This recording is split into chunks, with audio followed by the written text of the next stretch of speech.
Aja yuk.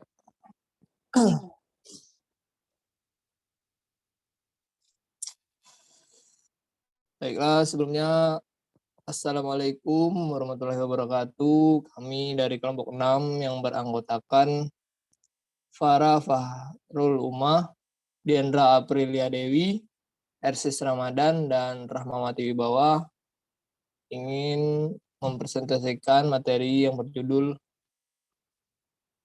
Model Pembelajaran IPS Terpadu dengan menggunakan pendekatan wilayah geografi, pendekatan metode proyek, dan pendekatan kurun waktu atau timeline.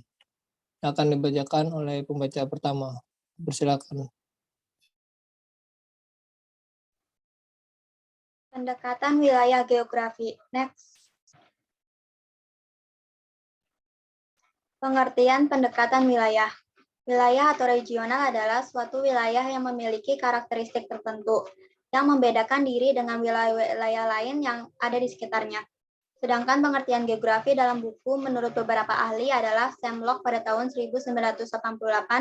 Geografi adalah ilmu yang mempelajari persamaan dan perbedaan fenomena geosfer dengan sudut pandang, lingkungan, dan kewilayahan dalam konteks keruangan menurut Surharyono dan Muhammad Amin tahun 1994, halaman 15.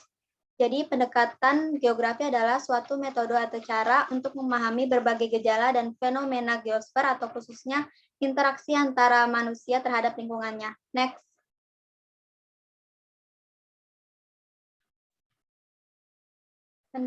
Model pendekatan wilayah geografi. Pertama ada ekologi.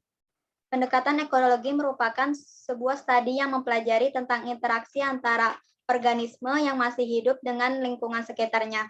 Sehingga ketika seseorang tengah mempelajari ekologi, terlebih dahulu harus mempelajari organisme hidup. Yang kedua, keruangan. Analisa tentang pendekatan keruangan adalah mempelajari tentang perbedaan lokasi mengenai sifat-sifat penting atau seri sifat-sifat penting. Dengan demikian, bahwa dalam analisa keruangan yang menjadi fokus perhatian adalah penyebaran penggunaan ruang yang telah ada. Selain itu, fokus perhatiannya juga terletak pada penyediaan ruang yang akan digunakan. Analisa mengenai keruangan dapat kita ketahui dari beberapa pengumpulan data lokasi. Yang ketiga ada kompleks kewilayahan. Analisa kompleks wilayah adalah kombinasi antara analisa keruangan dan juga analisa ekologi. Di dalam analisa kompleks kewilayahan terdapat beberapa wilayah tertentu yang didekati dengan menggunakan pengertian areal differentiation. Areal differentiation yaitu suatu anggapan yang menyatakan bahwa interaksi antar wilayah. Next.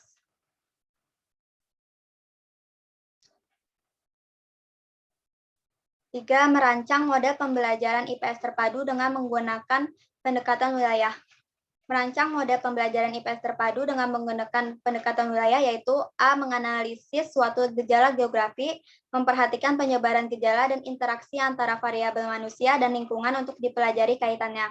Yang B. Penyebutan gejala dalam ruang tidak dipelajari secara individu, melainkan dikaji dalam hubungan satu dengan yang lainnya sebagai suatu sistem keruangan. Next. 4. Penerapan pendekatan wilayah. Setelah menentukan tujuan pembelajaran dan bahan pembelajaran yang dapat dijelaskan dengan menggunakan pendekatan wilayah, maka langkah selanjutnya menentukan uraian materi yang cocok untuk pendekatan tersebut. Berikut ini adalah langkah-langkah seorang guru dalam menerapkan pendekatan wilayah dalam proses belajar mengajar adalah A. Guru menyampaikan materi pelajaran, B. Uraian materi, C. Guru membantu para murid untuk memahami interaksi antar wilayah dengan cara memberi tugas kelompok, D. Guru bersama murid membahas hasil kerja kelompok dan menyimpulkannya. Next. Selanjutnya, pendekatan metode proyek. Next. Yang pertama, pengertian pendekatan metode proyek.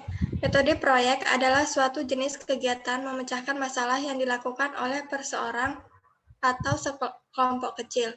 Berbeda dengan kegiatan problem solving.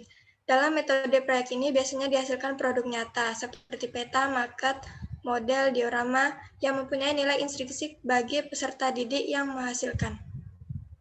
Metode proyek memungkinkan penyaluran minat peserta didik dan dilatih untuk menelaah dan memandang suatu materi pelajaran dalam konteks yang lebih luas. Pengetahuan yang diperoleh peserta didik lebih berarti dan kegiatan pembelajaran IPS lebih menarik karena pengetahuan, bermanfaat baginya untuk lebih mengapresiasi lingkungannya, memahami, serta memecahkan masalah yang dihadapi dalam kehidupan sehari-hari. Next. Yang kedua, merancang metode proyek IPS, metode pembelajaran IPS SD dengan pendekatan metode proyek. Kegiatan pembelajaran IPS yang menggunakan pendekatan metode proyek memperhatikan kriteria metode proyek sebagai berikut. Yang pertama, kegiatan belajar bersifat real atau nyata. Yang kedua, mempunyai arti dan manfaat bagi peserta didik. Yang ketiga, mempunyai hubungan dengan tujuan pembelajaran. Yang keempat, hasil proyek sepadan dengan waktu yang disediakan. Kelima, bahan dan peralatan mudah diperoleh. Dan yang keenam, biaya relatif murah. Next. Tahap-tahap pelaksanaan metode proyek. Yang pertama, tahap perencanaan. Secara berurutan, tahap perencanaan meliputi sebagai berikut ini. Yang pertama, mempelajari kompetensi dasar dalam silabus dari mata pelajaran yang menjadi tema pokok. Yang kedua, membuat diagram kaitan dengan tema pokok dengan kompetensi dasar yang ada pada mata pelajaran lain. Yang ketiga, merumuskan tujuan pembelajaran. Yang keempat, menentukan materi pelajaran dari tema pokok dengan tema bahasan yang ada pada materi pelajaran lain yang relevan. Yang kelima, menentukan langkah-langkah dalam kegiatan pembelajaran. Yang keenam, merencanakan organisasi kelas menjadi kelompok-kelompok kecil. Yang ketujuh, merencanakan kegiatan tindak lanjut. Yang kedelapan, menyiapkan penilaian kegiatan pembelajaran. Next.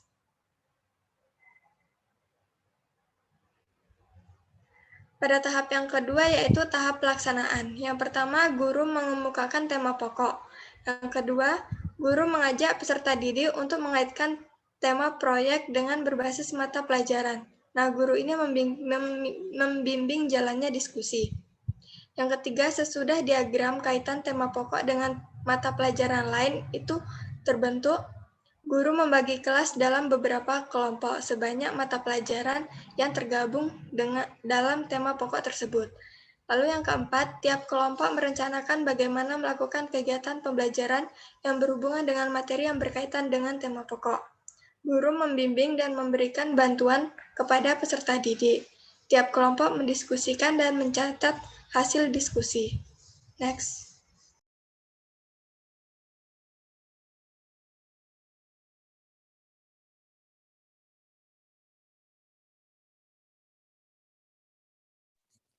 Tahap-tahap pelaksanaan metode proyek. 2. Tahap pelaksanaan. Yang kelima, apabila tiap kelompok memerlukan kunjungan ke tempat-tempat tertentu agar lebih menghayati materi pelajaran, guru memberitahukan hal-hal yang perlu diamati. 6. Data atau informasi yang terkumpul didiskusikan, diolah, dan ditulis, serta siap dilaporkan. 7. Sesudah siap, semua kelompok untuk melaporkan, maka ditunjuk salah satu peserta didik yang memimpin pelaporan. Peserta didik lain memberikan komentar dan saran.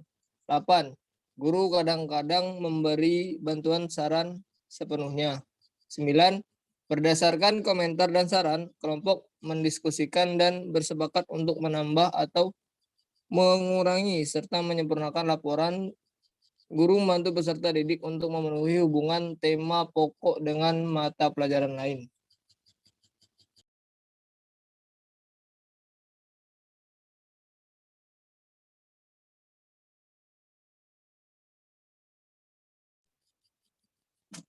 Tiga, tahap tindak lanjut. Untuk lebih memantapkan hasil kegiatan pembelajaran IPS, maka peserta didik dilibatkan lagi dalam kegiatan tindak lanjut. Salah satu kegiatannya adalah pameran hasil karya peserta didik. 4. Tahap penilaian. Penilaian dilakukan dengan tujuan untuk memperbaiki proses pembelajaran IPS dengan metode proyek. Penilaian dapat dilakukan cara berikut ini. A. Secara verbal, misalnya tanya jawab dan diskusi. B. Secara tertulis, misalnya berupa laporan, karangan puisi, dan tes. C. Hasil karya peserta didik, seperti gambar, model, maket, peta, dan bagan. Next.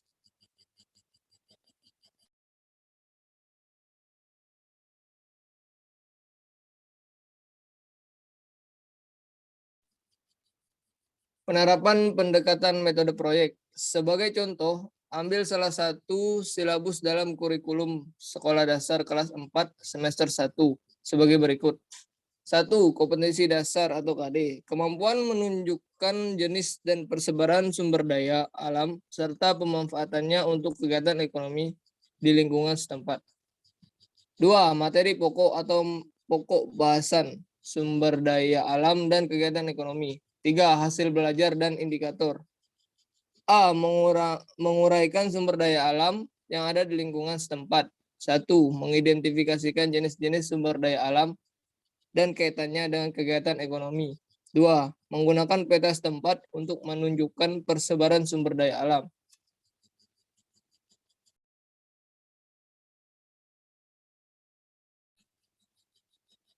B.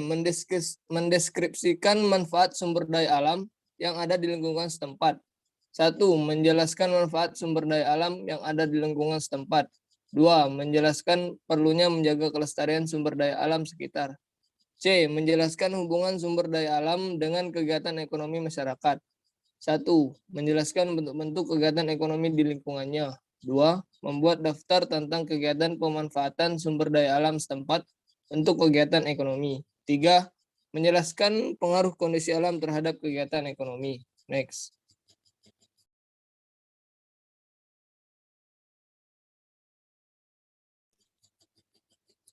Penerapan pendekatan proyek. Langkah guru selanjutnya adalah berikut ini. 1. Guru menyampaikan tema pokok proyek dan menjelaskan kaitan tema pokok dengan mata pelajaran lain yang terkait dalam bentuk diagram. 2. Guru membentuk kelompok kecil. 3. Guru menyampaikan kepada kelompok mengenai tugas masing-masing, yaitu membuat model ketampakan alam. 4. Guru menjelaskan alat, bahan, dan caranya adalah berikut ini. 5. Setelah selesai, tiap kelompok mendeskripsikan kondisi alamnya sesuai dengan peta timbul yang dibuat.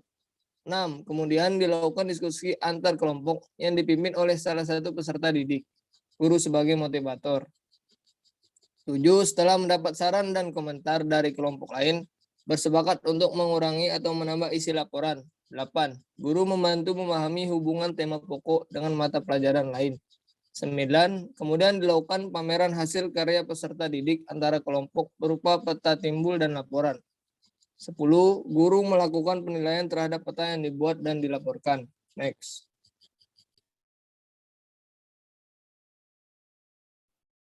Yang selanjutnya, pendekatan kurun waktu atau timeline.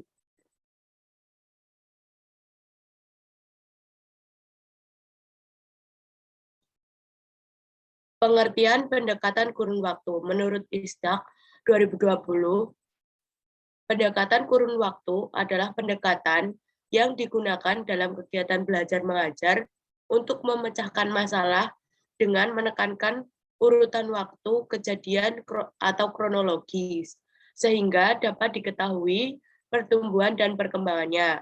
Di dalam sejarah, terdapat 3 konsep mengenai waktu berdasarkan ruang, berdasarkan matematika, dan berdasarkan asosiasi. Pertama, waktu keruangan adalah waktu erat kaitannya dengan ruang atau waktu. Kemudian waktu matematis, kalender di dinding mewujudkan sistematik waktu khas untuk diingat manusia. Kemudian yang ketiga, waktu asosiasi. Mendengar atau membaca tahun sejarah tertentu, kita ingat peristiwa tertentu pula. Yang kedua, merancang model pembelajaran IPS terpadu dengan menggunakan pendekatan kurun waktu. Dalam merancang model pembelajaran IPS terpadu dengan menggunakan pendekatan kurun waktu, berarti kita merancang model pembelajaran untuk mengajarkan sejarah. Konsep pokoknya adalah perubahan, kontinuitas, dan waktu. Sifat-sifat karakteristik yang perlu diperhatikan dalam sejarah adalah sebagai berikut. Yang pertama, kejadian atau data itu bersifat enameling. Hanya terjadi sekali dan tidak mungkin terjadi lagi. Kemudian yang kedua, perkembangan peristiwa atau kejadian. Historis itu bersifat kausal, sebab akibat. Kemudian yang ketiga, subjektivitas dalam penilaian dan interpretasi data.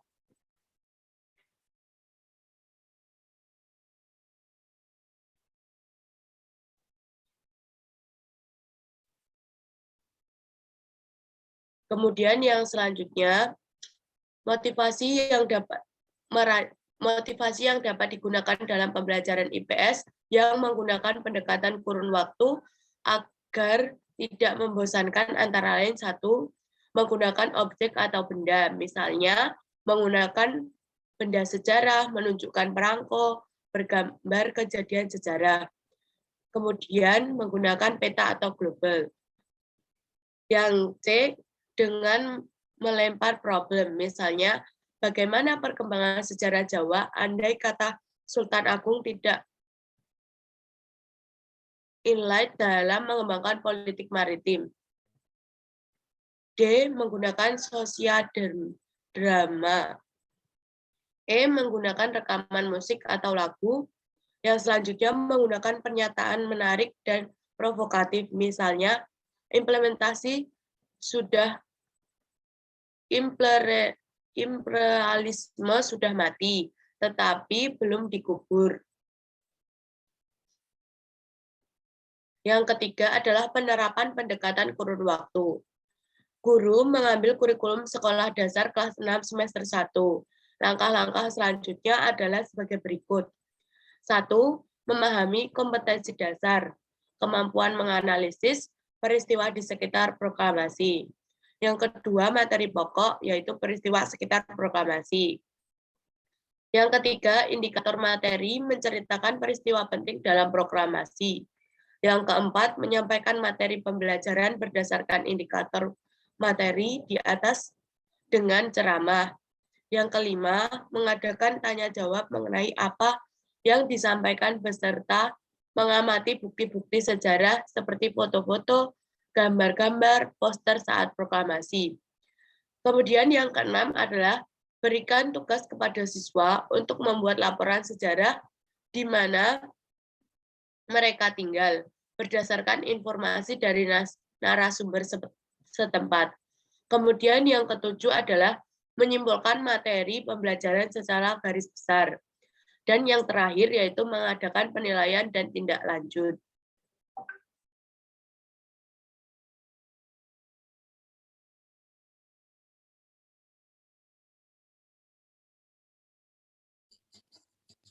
Baiklah, sekian presentasi dari kelompok kami. Lebih dan kurangnya kami mohon maaf. Saya akhiri, wabillahi taufiq wal hidayah. Wassalamualaikum warahmatullahi wabarakatuh.